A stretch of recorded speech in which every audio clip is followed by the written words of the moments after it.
ये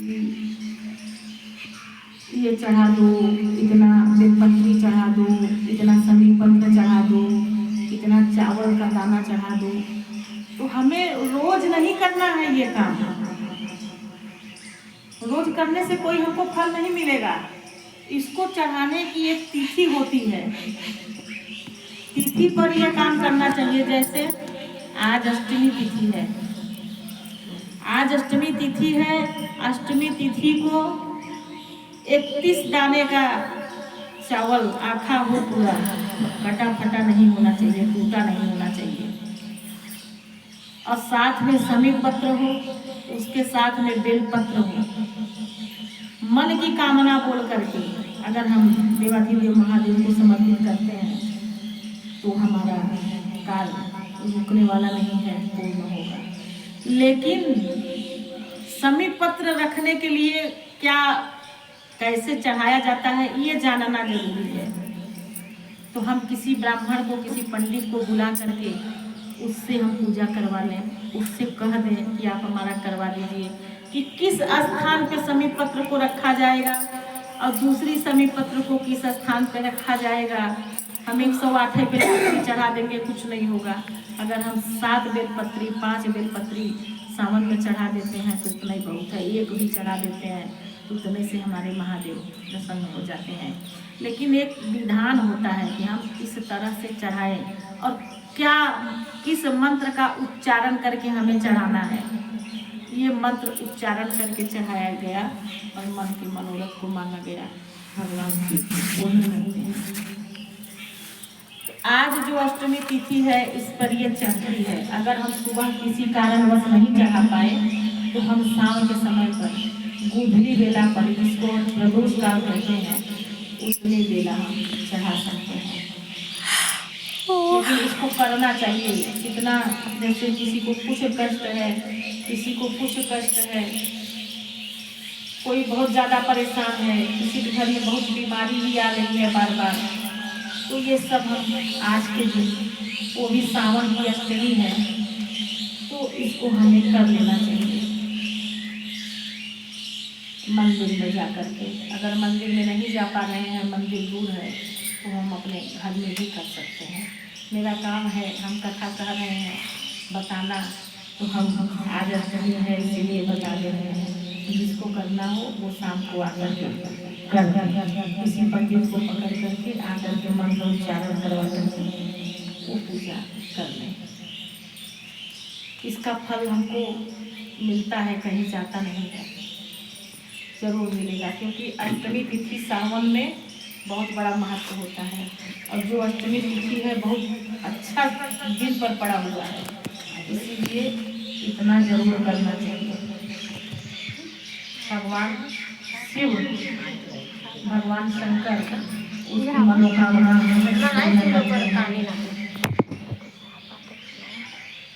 आज तो लोग किसी को जल्दी बुलाते नहीं हैं, बुलाए तो पैसा देना पड़ेगा, इसीलिए बहुत लोग परेशान हो जाते हैं। किसी से पूजा पाठ करवाएं, अगर वो ज़्यादा मांगता है तो उससे हाथ जोड़ दो। जो नहीं मांग रहा है, जो ब्राह्मण है, आप अपने खुशी से जो दे दीजिए, उससे आप पूजा करवा लीजिए। इसीलिए भगवान का पूजा आज अष्टमी तिथि को जिसको भी करना है शाम के समय में जरूर करना है। भगवान रोज 108 बेलपत्री और रोज 108 दाने का चावल चढ़ाने से नहीं खुश होते हैं। हमारे पास एक तिथियां होती हैं कि हम इस तिथि पर अगर ये चीज़ चढ़ाएंगे तो मेरा कार्य संपन्न होगा, और रोज वाला जो हम चढ़ाते हैं उससे मेरा कार्य रुकेगा, होगा नहीं। तो हमें तिथि के अनुसार अगर हम करते हैं कोई कार्य, जैसे हमें शादी करना है तो हम तिथि देखते हैं, मुहूर्त देखते हैं ना, तो क्या भगवान के लिए नहीं है? भगवान के लिए भी आता है कि आज ये तिथि है, आज ये काम करेंगे तो हमें इसमें सफलता जरूर मिलेगी। शिव की कथा कहती है, तो हमें तिथि पर वो काम करना चाहिए। लेकिन आज हम मोबाइल में पढ़ लिए, हम अपने मन से कर लिए, काम हो गया मेरा। उसका मंत्र पढ़ा जाता है, बिना मंत्र कोई चीज चढ़ नहीं सकती। मंत्र किया जाता है, मंत्र पढ़ा जाता है, तब वो उसका काम पूर्ण होता है। अब कोई बहुत बड़ा पंडित है, बहुत बड़ा विद्वान है, कोई बहुत कष्ट में है, वो आकर के कहा कि बाबा हमको ये कष्ट है। तो अगर वो शिव भक्त है, अगर उसके ऊपर बाबा की कृपा है, भगवान शिव देवाधिदेव महादेव का अगर उसके सर पे हाथ है और उससे आकर अपने कष्ट को कोई बताया, वो कुछ बोलेगा नहीं, बस इतना ही बोलेगा कि हाँ हम देख लेते हैं, ठीक हो जाएगा। उसको आराम हो जाता है, उसको आराम मिलना है। पता नहीं ऐसा बाबा कर देते हैं कृपा किसी के ऊपर, और उसको मिलना ही मिलना है। हमारा देवाधिदेव महादेव जो करते हैं सब अच्छा के लिए करते हैं। अगर हम मन से पुकारें, मन से बुलाएं भगवान को, तो भगवान मेरा कार्य जरूर करते हैं, क्योंकि करता धरता सब वही है। हम आप कुछ नहीं कर सकते, वही करवाने वाले हैं। बिना उनके हम लोग हिल भी नहीं सकते, जैसे एक दाल की पत्ती बिना उनके नहीं हिल सकती। इसीलिए जैसे कहा गया है ना, तेरे बिना नहीं लेते हैं सांस तेरी कृपा से अनु ये गंगाधारे भूमि द्वारे ओंकार तू आए शरण तिहारे बाबा तार तार तू बखान क्या करूं मैं राखों के ढेर का, जब नींव भूत मेरे खजाना कुबेर का। हे गंगाधार भूमि द्वारे ओंकार तू आए शरण तिहारे बाबा तार तार तू आए शरण तिहारे बाबा तार तार तू। तो प्रभु के बिना हम लोग अधूरे हैं। ये जगत, ये दुनिया, ये सृष्टि सब प्रभु चला रहे हैं। प्रभु के हाथ में सब है, हम लोग भी प्रभु के ही हाथ में है। तो हमारा जो दुख है, जो तकलीफ है, जो हमको कष्ट है, जो हमारे ऊपर एक एक तो अड़चने आ रही हैं, ये कभी नहीं कहना चाहिए कि जैसा किया वैसा होगा। हम नहीं कह सकते, बस हमको इतना ही कहना है कि प्रभु उसके कष्ट को काट दो, उसके कष्ट को दूर कर दो। हम कहने के अधिकारी नहीं हैं, भगवान ये अधिकार हमको नहीं दिए हैं। उससे हमें दूरी बना के रखना है। और सावन में पूजा पाठ, भगवान को जल चढ़ा रहे हैं, भगवान से हम कुछ मांग रहे हैं, तो भाव और भक्ति से मंदिर में जाइए, मन को एकदम अच्छा सुंदर बना करके, ताकि भगवान शिव हमारे इसमें झांक करके देख लें कि मेरा दिल कैसा है, कि प्रभु हम अपना आशीर्वाद हम पर बना दें। ऐसा भाव रख करके, अब ये नहीं है कि हम मंदिर जाएं तभी अपने भाव को अच्छा रखें, हमें हमेशा उसी भाव से रहना है, तो हमारा बिगड़ा हुआ काम भगवान पूर्ण करते हैं। जैसे अभी हम कथा में बताए हैं, उस सर्प ने कहा कि मैं आधा अंदर हूँ आधा बाहर हूँ, किस जन्म का पाप है, उसकी भी भगवान देवाधिदेव महादेव बता दिए उस ब्राह्मण को कि इसकी यही करनी थी, इसलिए वो आधा अंदर है और आधा बाहर है। एक नदी भी था, नदी भी इतना पानी से भरा हुआ था, लेकिन उसका पानी इतना खराब था कि कोई उस नदी के पास जा नहीं रहा था। नदी भी पूछा कि तुम किस जगह जा रहे हो, तो उस ब्राह्मण ने कहा कि मैं तो जा रहा हूँ बाबा भोलेनाथ के पास। मतलब भोलेनाथ के पास जा रहे हो, मेरे को कोई ताकता नहीं है, मेरे को कोई पूछता नहीं है, मेरे लिए भी कुछ पूछ लेना। वो भी पूछ लिया।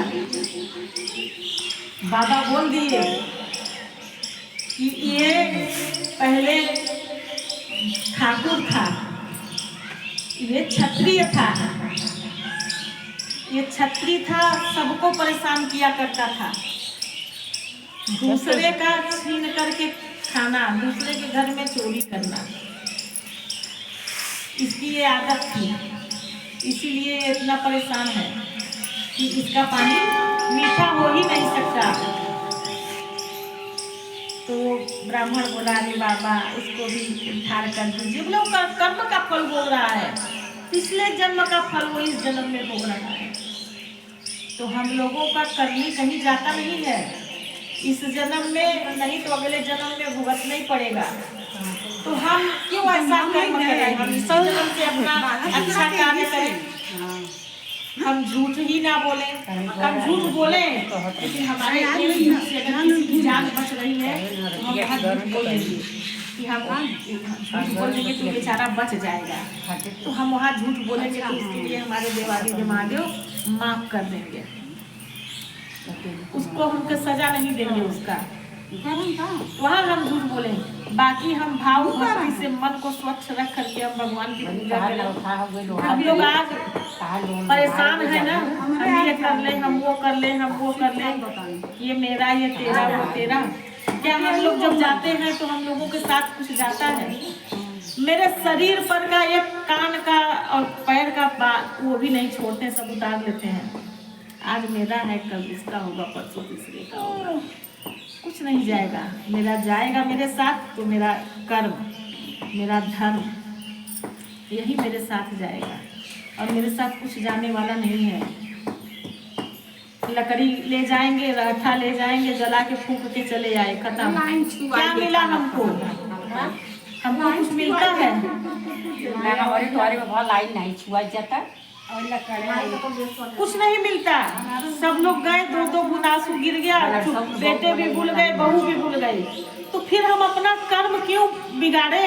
हम भगवान शिव को ना जपे, हम भगवान राम को ना जपे, हम यही जपे, भगवान का नाम ही जपे, यही सार्थक है, यही मेरे साथ जाएगा।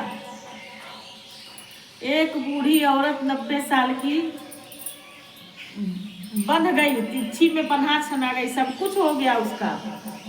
पहुंच गई गंगा के किनारे लेके लोग, उसको जैसे ही अग्नि मुखाग्नि देने के लिए सोचे, वो बूढ़ी औरत उठ के बैठ गई,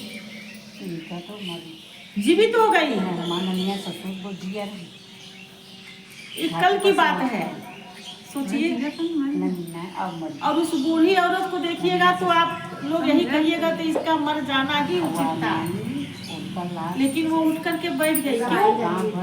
प्रभु ने गलत बुला लिया, यम के दूत गलत जान लेके जा रहे थे, जिसका बुलावा था उसको भूल गया, उठ करके पैर से अपने गई घर। उसकी अभी आयु थी, उसकी अभी मृत्यु नहीं लिखी है। तो जैसे ही घर पहुंची, बगल में एक बुढ़िया मर गई, लेना उसको था लेकिन भूल से दूसरा घर चुन लिया गया। भगवान कभी गलत नहीं करते, अगर उसकी आयु नहीं है तो उसको लौटा देंगे। उसकी आयु, जिसकी आयु थी वो गई ना, इसको आते आते घर वो गई। तो सबको भरोसा हुआ कि भाई भगवान है, इस पृथ्वी पर प्रभु है।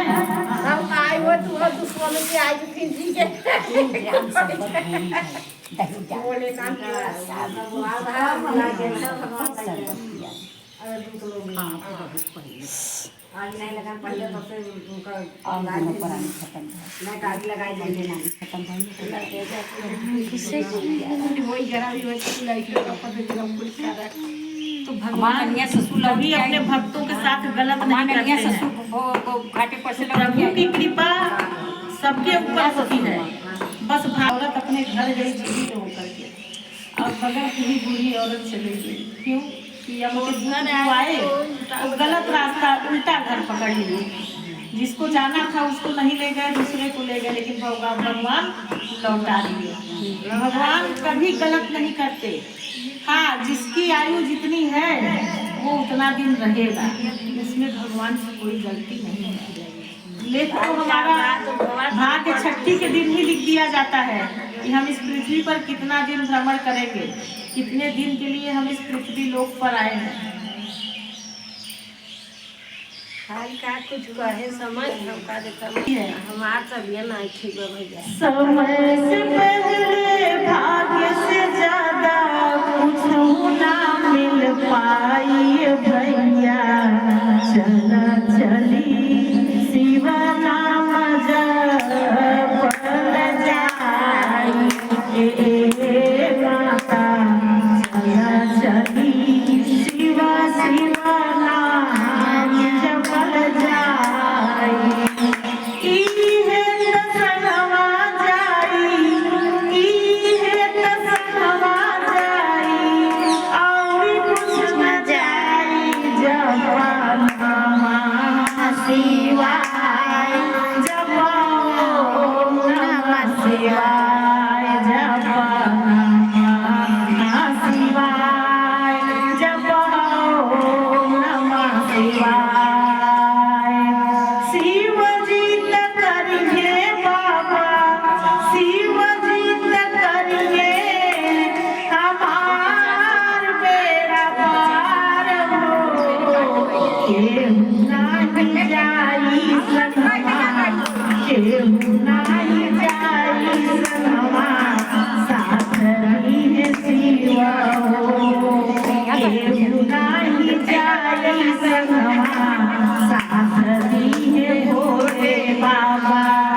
पुकार तू शिव नामा, पुकार तू शिव नामा, बोलाव भोले बाबा के। औरी का कहे के बा, बोलो नमः शिवाय, ओम नमः शिवाय, बोलो नमः शिवाय, ओम नमः शिवाय। दुखवा से कटिए बाबा, दुखवा से कटिए बाबा, सुखवा कटिए हो। औरी नाही देऊ सुखवा, हमारा के दीने हो। बेटा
लेकिन आज की माँ नहीं बदली। माँ वही है जो माँ पहले थी, वो माँ आज भी है।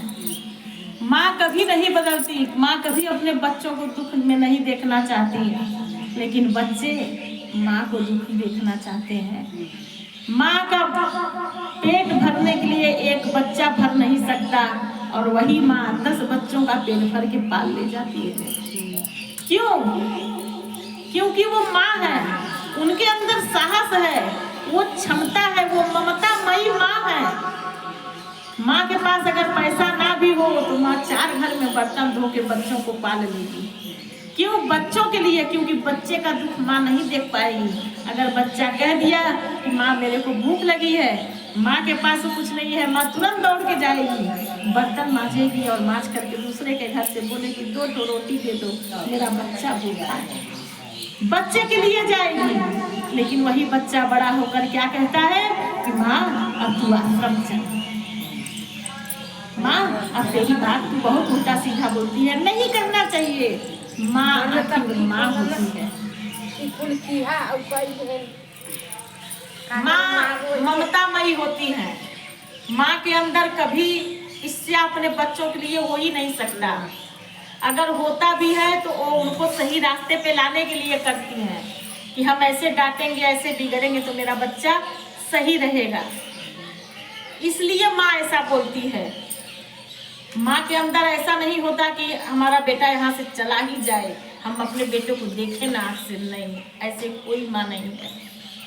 माँ को ममता रहती है, लेकिन आज के बच्चों को ममता माँ का नहीं है। कोई आज तो एक कप चाय भी नहीं पूछता कि माँ तू चाय पी है। बेटा बैठ के पी रहा है, माँ भूखे सामने बैठी है, लेकिन पूछने में भी पैसा लग जाता है कि हम पूछेंगे तो मेरा इतना एनर्जी लॉस हो जाएगा। किसी माँ को एक कप चाय पिला दूँ तो क्या मेरा घटेगा? नहीं। लेकिन यही हो रहा है इस कली काल में, क्या कोई करे। हम भगवान शिव क्या कहते हैं, भगवान शंकर क्या कह रहे हैं? तू तो अपने माँ बाप को घर में बिठा के चाय नहीं पूछ रहा है, तू हमको पकवान ले आ रहा है। तेरा पकवान तुझे मुबारक हो, तेरा जल तुझको अर्पण, तू ही चढ़ा अपने ऊपर। चढ़ा तो रहा है लेकिन मैं पीता नहीं हूँ। मैं जल उसी का पीता हूँ जो अपने माता पिता का सेवा कर रहा है। और माता पिता में इतना महत्व माता पिता का है कि पहले माता पिता, तब गुरु, तब भगवान। भगवान शिव स्वयं बोले हैं कि पहले माता पिता, फिर गुरु, फिर मैं। जो माता पिता को पूज लिया उसको कहीं जाने की जरूरत नहीं है। शिव महापुराण की कथा कहती है कहीं तीर्थ नहीं जाना है, कहीं दूर नहीं जाना है, मैं उसको वहीं मिल जाऊंगा। उसको अमरनाथ भी नहीं जाना है, मैं तो साक्षात उसके घर में वास करता हूँ। जिस घर में माता पिता की सेवा होती है, किसी को अमरनाथ जाने की जरूरत नहीं है। कोई कितना भी अमरनाथ चला जाए और माता पिता दुखी है तो उसका जाना बेकार, वो फालतू खर्च है, उसको फल मिलने वाला नहीं है। ये शिव महापुराण की कथा कहती है, क्योंकि ये अपने मुखारबिंद से भगवान शिव ने स्वयं बोला है कि मैं उसी के ऊपर प्रसन्न रहता हूँ जो अपने बुजुर्ग माता पिता का सेवा कर रहा है, उनको पूज रहा है। मैं उसके घर में वास कर जाता हूँ, मैं प्रसन्न हो जाता हूँ कि इस घर में इतना माता पिता का सेवा और भाव हो रहा है। मैं लक्ष्मी, मैं पार्वती के साथ घर में वास करता हूँ, ऐसा भगवान शिव ने कहा। अब ऐसा हमारा शिव महापुराण का ये किताब साफ इसमें लिखा है। लेकिन इतना सुनने के बाद भी क्या आज बच्चे सोच रहे हैं? नहीं सोच रहे हैं, बस उनको खाली अपनी पड़ी है। बुढ़िया चली जाएगी, मेरा 4 रोटी बचेगा।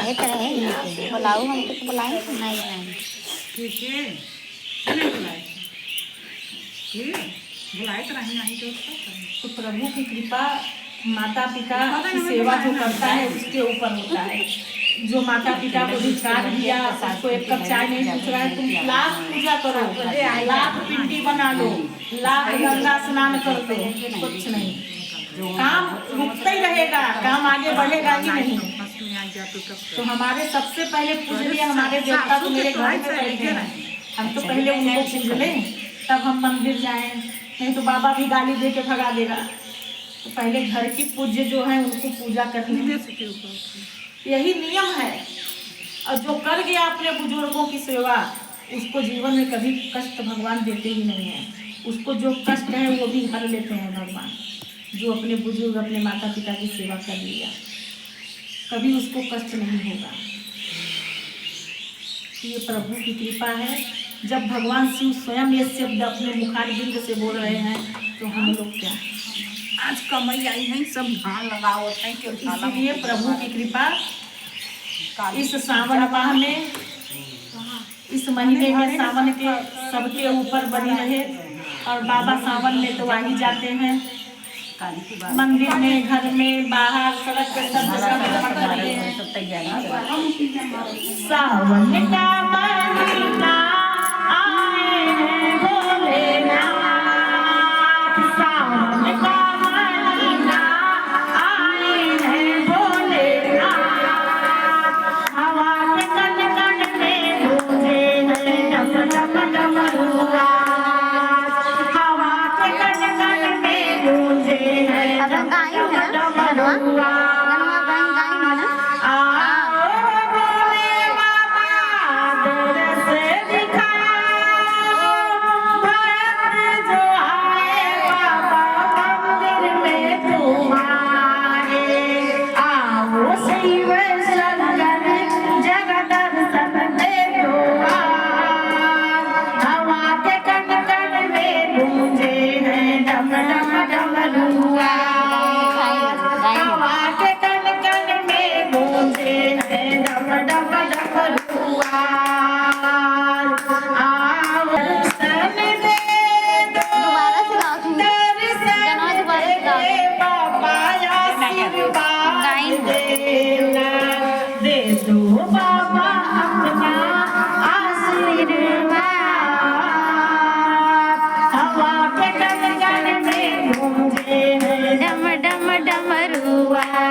गाय तो हमारे कजरी नहीं आते।